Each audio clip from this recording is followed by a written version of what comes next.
Moi, je m'appelle Marie-Lou. Toi, c'est quoi ton nom? Louis-Victor. Louis-Victor.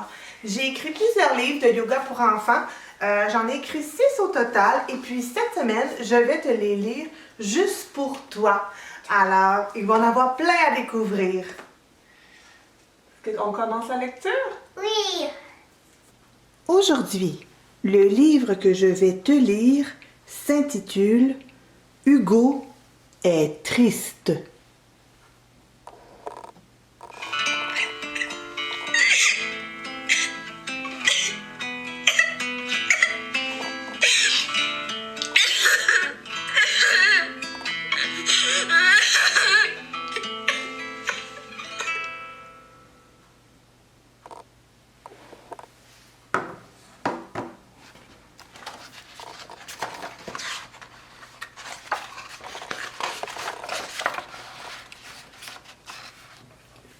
Hugo est triste et pleure.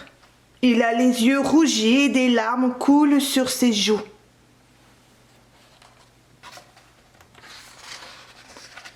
Sa nouvelle voisine Daphné s'approche.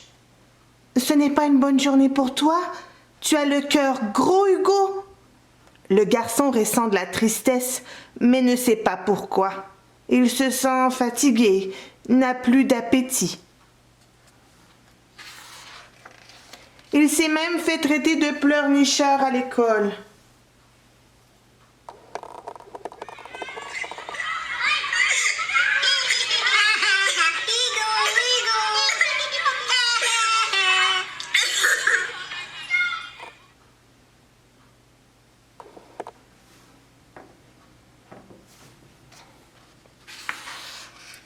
Hugo vit beaucoup de chamboulements. Sa maman s'est trouvé un nouvel emploi et il a dû changer de maison puis de classe. Daphné ajoute que c'est normal d'être malheureux de temps en temps et que tout problème a certainement une solution. C'est l'heure de rentrer à la maison pour le souper. Mais hélas, l'appétit n'est toujours pas revenu. Au contraire, les larmes continuent de rouler sur ses joues et même jusqu'au plus profond de son cœur. Il ne se comprend plus. Il est le capitaine d'un navire au bord du naufrage. Juste avant de se jeter à la mer avec les requins, il entend la petite voix douce et rassurante de Zen.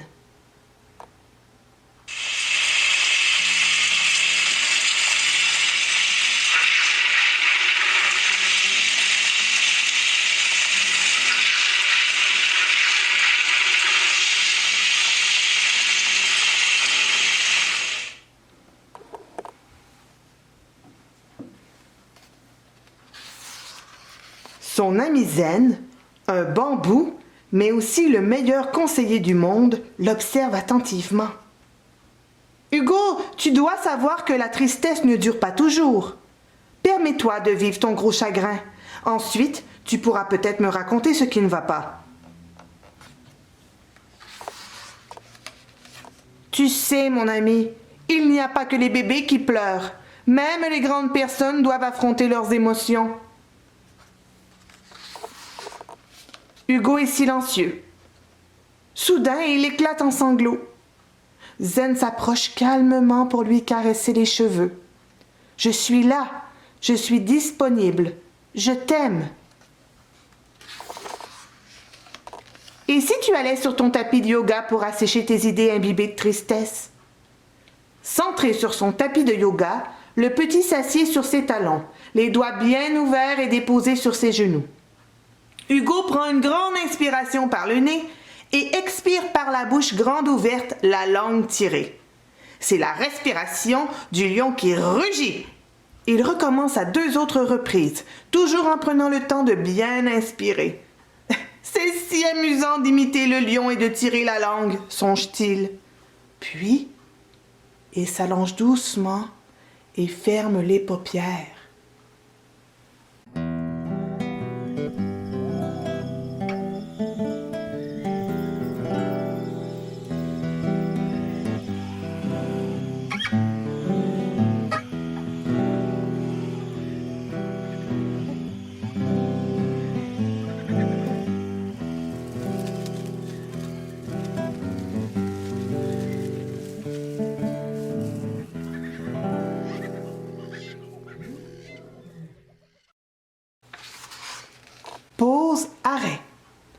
Étendu sur son tapis de yoga, Zen lui dit « Écoute le son de ta respiration. » Hugo se concentre sur l'air qui entre par ses narines et sur l'air qui en ressort.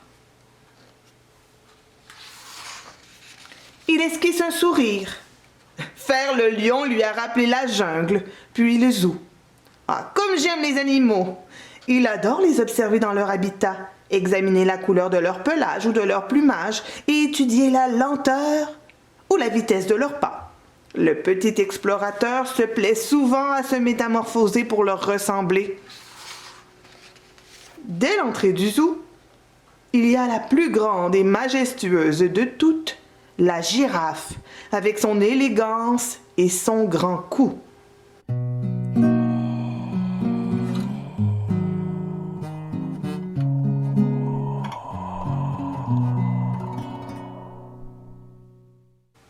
Saviez-vous que les girafes ne dorment presque jamais? Roupiller pendant 5 minutes leur suffit. C'est ma voisine Daphné qui en serait ravie. Elle qui déteste les siestes. Dans la savane, pendant que la girafe a la tête dans les airs, au ras du sol, les cobras font leur nid. La maman doit couver ses œufs. Il vaut mieux regarder le reptile de loin, car bien qu'il soit plus petit que nous, le cobra peut être très dangereux.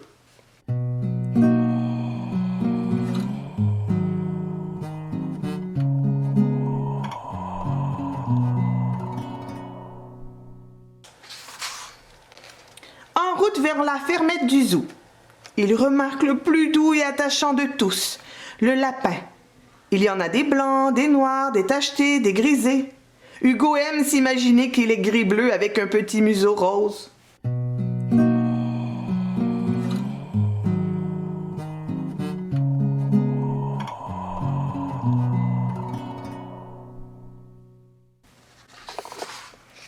Ensuite, Hugo s'approche de l'enclos des ânes. Hi-ha! Donner des coups de pied comme une bourrique en me tenant solidement sur mes paumes de main me donne tellement d'énergie.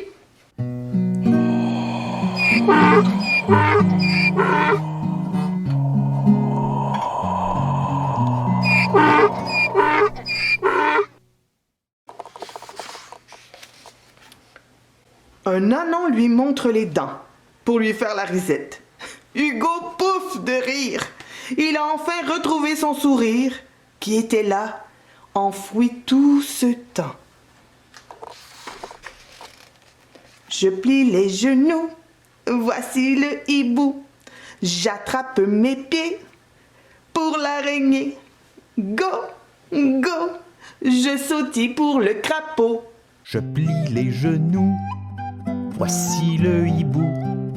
J'attrape mes pieds pour l'araignée.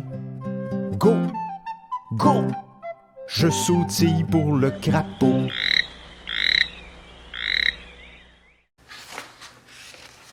Hugo est heureux. Il gambade désormais entre les différents enclos du zoo, récitant sa comptine favorite entourée d'un public de papillons. Ceux-ci vont à gauche, puis à droite, vers le sol, vers le ciel. Malgré les vents agités, reste souple, bien ancré. Il faut laisser passer l'orage. Vas-y, inspire le courage. Malgré les vents agités, reste souple, bien ancré. Il faut laisser passer l'orage. Vas-y, inspire le courage. Il entend Zen. Oui, c'est ça, mon ami. Pour retrouver ta gaieté, danse avec la tempête en toute légèreté. Hugo, toujours couché sur son tapis de yoga, a encore le zoo en tête. Il ouvre ses paupières, remue les doigts et les orteils et déclare « Le yoga m'a rendu joyeux et fort. Tu sais, Zen, j'ai parfois peur du changement. Mais je réalise maintenant que la chenille ne sait pas combien ce sera amusant de se transformer en papillon. »